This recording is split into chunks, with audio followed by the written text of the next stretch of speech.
So the next thing I'll show you how to layer the leads, and this is also layering, but it's a little bit simpler. It's only 2 layers, but how to layer and affect the leads on my track Verano, well, my remix of Vescotia Verano that I've just recently finished. Okay, so I'll load up this melody. You can hear what the melody sounds like from literally where it first starts getting filtered in, and you can get a feel for the sound of it. It's not much different from most standard trance leads, but it's just got a nice, really very rhythmical, and even when there's not a beat playing, you can still kind of dance to it.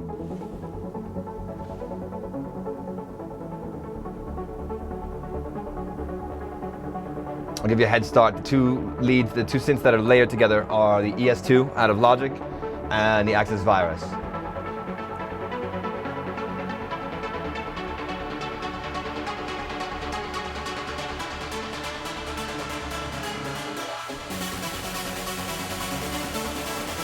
In a club, that is pretty brutal.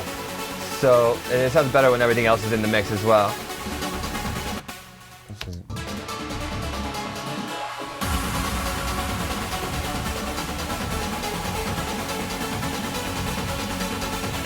So let's just take a look and see what they actually look like as far as patches and effects go. The first one is the Virus one, so we'll load that up. And that sounds, this actually is the lesser of the 2. I would say the ES2 is the main one. I think the ES2 does a better job. The Axis one fills the holes, like the frequency holes, so to speak, that the ES2 will leave behind, and kind of just makes it a much, much fatter lead. So obviously you have the way the notes are sequenced and whatnot are relatively short. And it's oscillator-wise, it's very simple to hear. It's 3 oscillators, all saws, unison mode detuned, pretty reasonably, 5 voice. And then of course you have the normal effects like a clocked tape delay, one going to 3/4 and one going to 3/16 and one going to 4/16, and you have a long haul reverb on it. Fairly standard for any trance, big, super saw type lead. But I still put another reverb on it also just to kind of get it to mesh better with the other synth, the lead off the ES2. And this one's the one off the ES2. And as you can hear, the Virus one was a little bit warmer. This is a little bit more thinner and brittler. So that's exactly why you kind of need to layer the 2 together and you get this really good texture. With only one of them, it wouldn't work. And that's the same exact MIDI. In fact, I think I actually layered in an extra layer of bass notes just to kind of try to give it a little bit better bass warmth, but didn't really work too well, thus the Virus is with it. And then, the effects on this is a little bit more lavish. I gave it the just standard channel EQ, filtered off some of the bass, and then, then it gets a little too big on the other side. Homeboys, again, the same simple delay, low pass filter, LFO, preset. Probably the most overused preset in all of trance of any synth or effect, but so what, it works good. Stereo delay, that came after that, just to even further space it out on the left and the right. And normally, I didn't do it here, but normally when I do set stereo delays, if your delays lets you change the percentage of where it sits, like normally it'll say like 50%. So if there's any way you can make it so it's not exactly an 1/8 note or a 16th note or a 3/4 note, if you just kind of move it over. Like the way Logic works is if I want a 1/8 note, if I want a 3/4 note, then basically I just kind of move put it on 1/8 note setting and move over the slider to 75%. So basically, just to keep it from phasing, so that the 2 notes don't align in the course of their delays, I'll shift it back from 75% to 74.66. And on the other side, if it's just an 1/8 note and you don't want that to phase, and I think it's really important, especially on leads like this where it already sounds like a bit phased, you shift the 50 over to 50.33, and it'll help your delays and it'll help everything really sit a lot better. It's a tiny, tiny little detail, but it'll actually help your delays sound a little bit better. Let's see what else. Then after that, we have the standard reverb again, Arts Acoustic popping up, still my favorite. And I don't normally use limiters on synth channels. I kind of let the limiter on the master be the one, but on this one I kind of used it because that synth was getting a little bit unwieldy with all the effects on it. So I just put a limiter on it. Not to really do much, just to push it up a bit into a ceiling. That was it. And then compressor after that, just to sidechain it a bit. after all was said and done. So this way it never really interferes with the kick. And that's basically that for that particular lead.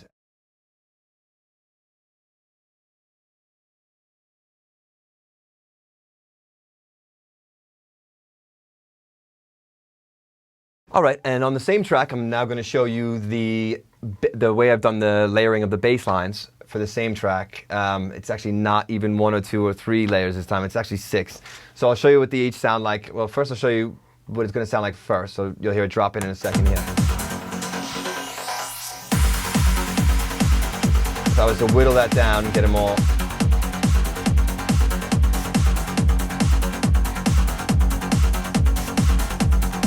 Okay, everything in. I'm still missing one somewhere. I know where it is.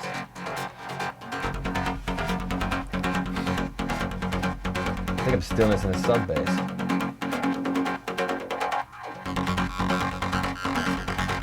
There's an acid that's also going to the same channel. That's not good. But okay, let's figure that. Bass main.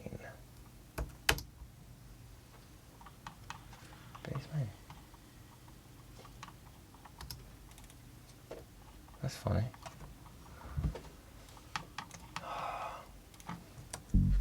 Ah, there we go. Okay, so this is the main sub of the bass line. Obviously, just relatively simple pattern, as you can see. When it comes through off of, we're going to step through it one by one. It gets side chained a bit, so this way the kick bass and the kick bass tail is not really fighting with these because these notes are much longer. Then we have this other bass, which is probably the secondary sub bass. It's not very subby, it doesn't go all the way down, but if you hear that, actually, that's one of Logic 9.02's new bugs. It doesn't shut the notes off when you press stop.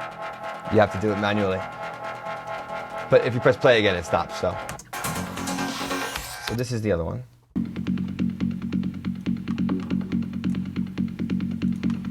It's got a little bit more bass than the other mid basses, a tight bit of edge, and it's kind of weird because I never put reverb on basses, but since there's no sub, I figured there's no damage, and that's why I just kind of I've used this bass on a couple of tracks as mid bass, and I'm always really happy with the result. It always kind of creates this kind of extra kind of rhythm that goes underneath, and it's really subtle.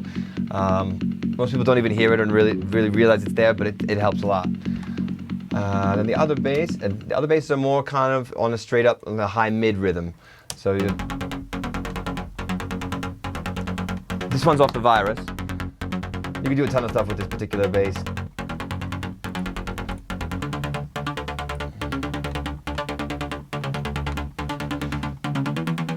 Okay, so basically you can either adjust all different things.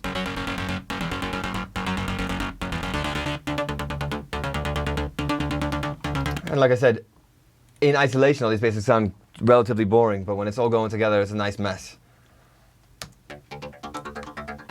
This is more decoration. This is what I call more of just a decoration for it, but it also functions really, really well. This is an ES2, very high resonance type bass with all the bass, of course, filtered right off of it. Resonance pumped up and stereo delay coming through. I think there's a phaser on it as well. Yeah, there's also a phaser on it to give it the extra movement through the whole thing. And it works really, really well.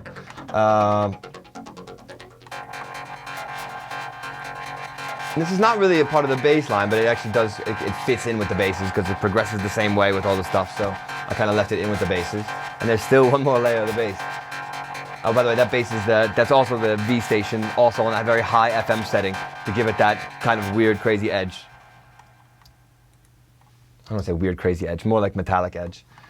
And this is the one off the Vanguard. It's also going through just very standard stuff, just a stereo delay, a sidechain compressor, and then just an additional EQ to shave off some extra frequency areas. The very, very, very, very digital sounding lead. And most of it. I'm actually fattening up anymore. So that's basically that. So then when you start layering them all together.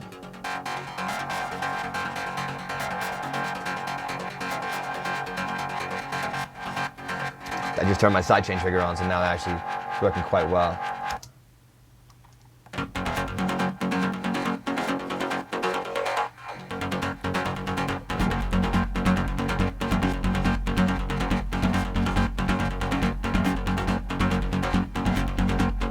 And we get the kick and stuff in with that.